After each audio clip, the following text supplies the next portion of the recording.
Listen, we're not gonna judge you. What are we, the police or your parents? But you've got a body on your hands and a real pressing need to dispose of it. Maybe you've been engaging in some cloning shenanigans and discovered that just because you clone a human being doesn't mean it comes with a soul. Maybe you've been weekend at Bernie's-ing your dead boss. Whatever the situation, you're gonna have to get rid of that body pronto before local law enforcement gets all questioning about the corpse in your basement. So let's work on getting rid of that little problem of yours. Bury it. The phrase 6 feet under exists for a reason, because historically it's been the best way to dispose of a body without said body pulling a Britney Spears-esque comeback on you. Real estate and body disposal have two things in common: location, location, location. You want to make sure that your dead body isn't going to be turning up anytime soon, and that means burying it in a place nobody is going to accidentally dig it up, or where it'll draw unnatural attention. You might think you need to go remote, and you'd typically be right, but sometimes close to home is best. Ever heard of that expression, hide in plain sight?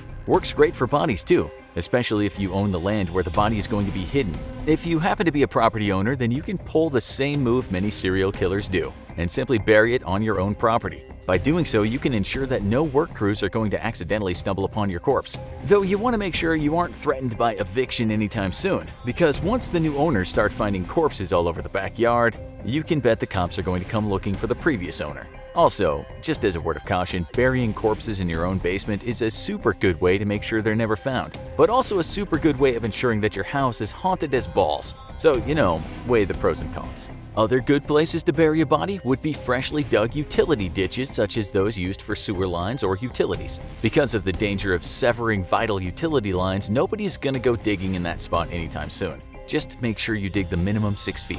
Whenever you dig your disposal hole, just make sure that the body is deep enough that scavengers and sniffer dogs won't go poking around, and scatter leaves and twigs around to make it less obvious that there's a fresh grave in the middle of otherwise undisturbed wilderness. If you're particularly worried about police sniffer dogs, and you should be, you can bury a decoy by simply killing an animal and burying that with your dead body 6 feet below it. Of course, why go through all that trouble when you can just reuse an existing grave or make use of a freshly dug one? It may require careful coordination, but if you plan your murder around the same time that you know your local cemetery is going to be digging new graves, then simply bury your victim a few feet past the bottom of a freshly dug grave. Or maybe visit grandma in the cemetery and give her a friend to spend eternity with.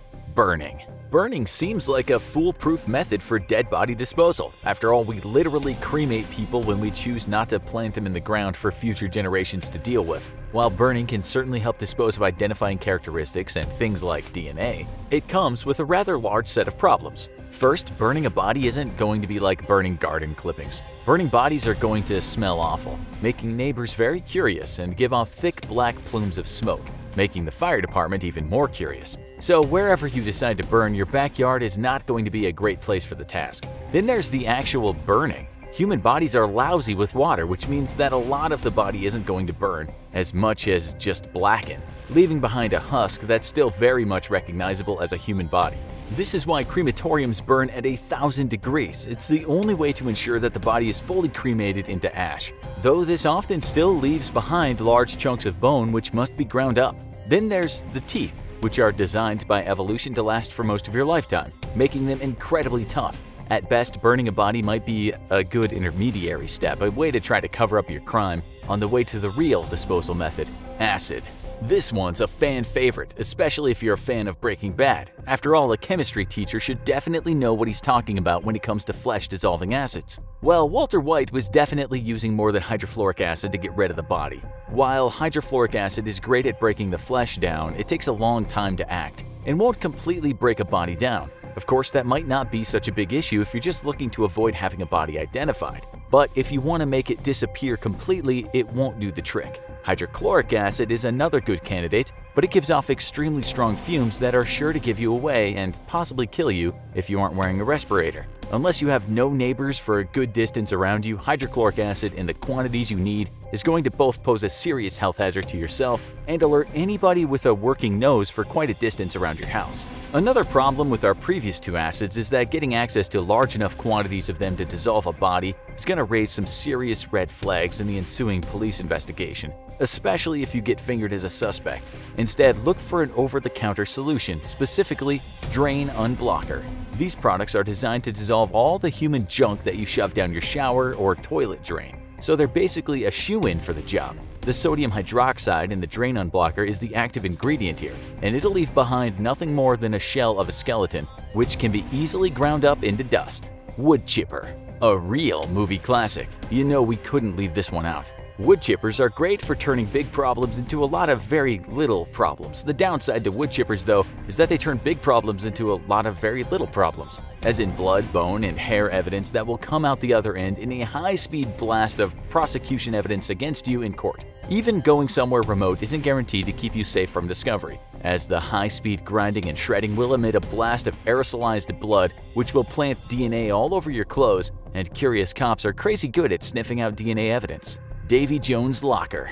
There is perhaps no more classic body disposal method than to simply chuck it overboard into the briny depths. First, though, we do mean the briny depths. Forget about any freshwater lakes or even worse, a river. Those places are lousy with curious swimmers and divers, and they are home to so much recreational and commercial activity that you're practically begging to get caught. Don't take any chances, and just rent yourself a speedboat and pull off a Dexter by dumping the body overboard far out at sea, just to make sure that the body is going to, stay at the bottom of the ocean. As the human body decomposes, it bloats, and this makes it incredibly buoyant, sending it bobbing back up to the surface. Same goes for body parts, so when sinking your body, you want to make sure that the entire thing is going to stay down there forever, and not have a foot or an arm embarrassingly wash up on a beach a few weeks later. You should wrap the body tightly with something that'll resist both erosive qualities of seawater and the nibbling of hungry sea critters. So things like metal wire will work best. With the body wrapped tightly, it'll keep limbs from floating away, and the added weight will help it stay at the bottom.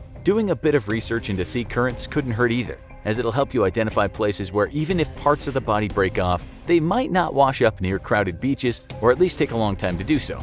Also, make sure you're going far out to sea, like past the continental shelf, where there's less chance of discovery. You might be looking at a trip of 100 or 200 nautical miles, but it'll be worth it to make sure your little accident isn't accidentally discovered. Pigs. In 2012, an Oregon farmer was eaten by his own pigs.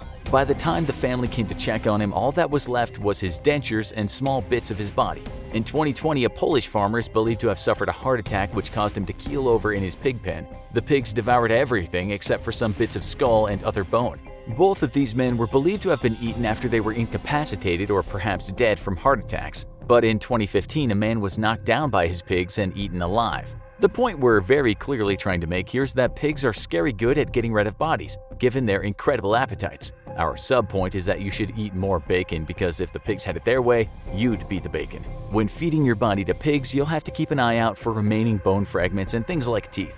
You also want to pay close attention to their poop, because large chunks of bone and those pesky teeth could be passed through the digestive tract and leave behind evidence to be discovered. Also, you should probably take care not to become a victim yourself, given how incredibly dangerous these seemingly placid animals can be. Molten metal. The problem with fire is that normal fire doesn't burn hot enough to dispose of a body, so naturally one might be tempted to consider the superheated flames of a modern smelting refinery.